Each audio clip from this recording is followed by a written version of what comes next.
পাকিস্তানের বিপক্ষে কোনো কিছু না পাওয়ার ম্যাচে মুশফিকুর রহিম এবং মাহমুদুল্লাহ রিয়াদ যদি দুটো সেঞ্চুরি করেন বা দুটো ভালো ইনিংস খেলেন, কি পরিস্থিতি হবে আপনি একবার চিন্তা করছেন? আবার সেই পেইন কিলার আর আয়নার গল্প আমরা শুনতে পারবো। যে দুজনকে 2019 বিশ্বকাপের পর ছেটে ফেলার দরকার ছিল, নিদেন পক্ষে 2023 বিশ্বকাপের পর ডেফিনেটলি বাদ দেওয়া দরকার ছিল, তাদেরকে টেনে নেওয়া হচ্ছে। তাদেরকে ঘাড়ে চাপানো বোঝা বইতে বাধ্য করা হচ্ছে। তারা যেমন জায়গা ছাড়ছেন না, এটা তাদের কল ভাই। কোনো প্লেয়ার যদি মনে করে সে 60 বছর বয়স পর্যন্ত খেলবে, এটা তার কল। কিন্তু বাংলাদেশ টিম ম্যানেজমেন্ট, নির্বাচক, ক্যাপ্টেনরা তারাও ওই সঠিক গুরুত্বপূর্ণ সিদ্ধান্ত নিতে ভয় করেন, অথবা তাদের সেই সিদ্ধান্ত নেওয়ার মতো মানসিকতা কিংবা স্মার্টনেস নাই। মহেন্দ্র সিং ধোনি যখন ভারতীয় দলের অধিনায়ক হলেন, সাদা বলের ক্রিকেট থেকে ভারতের ক্রিকেটের অন্যতম দুই প্রধান চরিত্র, আমাদের যেমন পঞ্চপাণ্ডব, তাদেরও সেরকম বিগ ফাইভ বিগ ফোর ছিল, তাদেরই দুইজন, রাহুল দ্রাবিড় এবং সৌরভ গাঙ্গুলিকে ছেটে ফেলেছিলেন।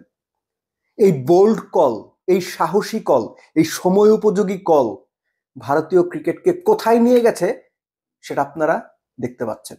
আর আমরা কি করেছি?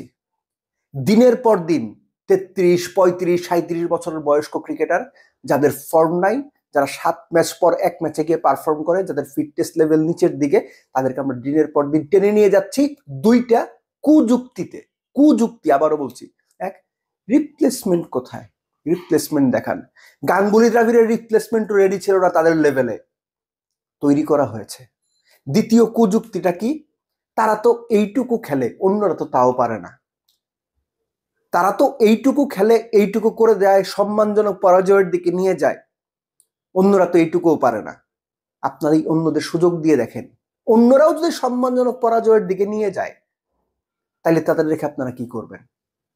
তারাও তো আপনাকে কিছু এনে দিতে পারেনি, বাংলাদেশকে কোনো বড় ট্রফি জেতাতে পারেনি, আইসিসি ইভেন্টের কিছু ইনিংস, বাইলেটারাল কিছু সিরিজ জয়, এর বাইরে তাদের অর্জনটা কি?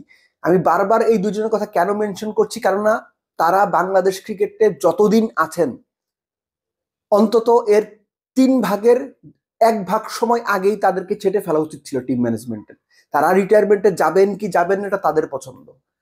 কিন্তু এই যে কুযুক্তি দিয়ে দিনের পর দিন মুশফিক, রিয়াদদের টেনে নিয়ে যাওয়া, এবং সেই কুযুক্তি বাংলাদেশ টিম ম্যানেজমেন্ট, নির্বাচকরা নিজেদের ভেতরে ধারণ করেন। ক্যাপ্টেন সাহসী সিদ্ধান্ত নিতে পারেন না, প্রেস কনফারেন্সে এসে মিনমিন করেন, সাহস করে বলতে পারেন না যে এই জায়গাতে ইয়াং কাউকে দরকার, ইয়াং ব্লাড দরকার, রিফ্রেশিং ব্লাড দরকার, সেটা তারা বলার সাহস পান না।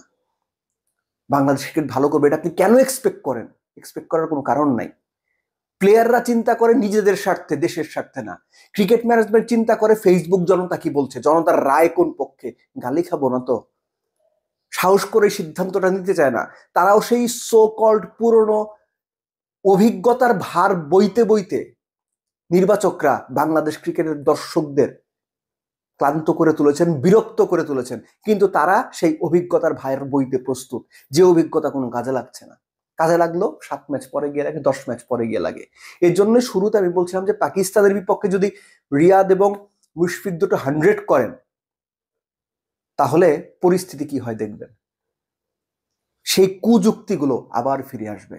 মাহমুদুল্লাহ রিয়াদ এর আগে দুটো ফরম্যাট থেকে একদম মাঠ থেকে বিদায় নিয়েছেন, যে সৌভাগ্য বাংলাদেশের টপমোস্ট প্লেয়ারদের কাউরই হয়নি। তার সামনে সেই সুযোগটা আছে, সেই সৌভাগ্যকে আরো প্রস্ফুটিত করা, আইসিসি চ্যাম্পিয়ন্স ট্রফির মতো আসর থেকে একদম বীরের বেশে বিদায় নেওয়ার। তিনি সেটা করবেন কিনা আমি জানি না, কিন্তু তার সামনে এই হাতছানিটা আছে। চয়েস তো তার। কেননা মানুষ শুধু বাংলাদেশের বিভিন্ন সেক্টরের মুরব্বীদের, বয়স্ক মানুষদের, বুড়োদের গালি দেয়, এই যে ভাই চেয়ার আটকে ধরে বসে থাকে। বাংলাদেশ ক্রিকেটও সে তার বেশি ব্যতিক্রম না। এখানেও মুরব্বীরা চেয়ার আটকে ধরে বসেই থাকে, এবং যে পর্যন্ত তাদের কাছ থেকে চেয়ার কেড়ে না নেওয়া হয় বা সরিয়ে না দেওয়া হয়, তারা যান না। এটা অন্যান্য সেক্টরের মতো ক্রিকেটেও চলে আসছে।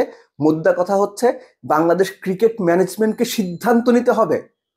এই অভিজ্ঞতার বোঝা, অভিজ্ঞতার ভার, যে অভিজ্ঞতা দলকে কোনো কিছু জেতাতে পারছে না, সেই বোঝা তারা কতদিন বইবেন?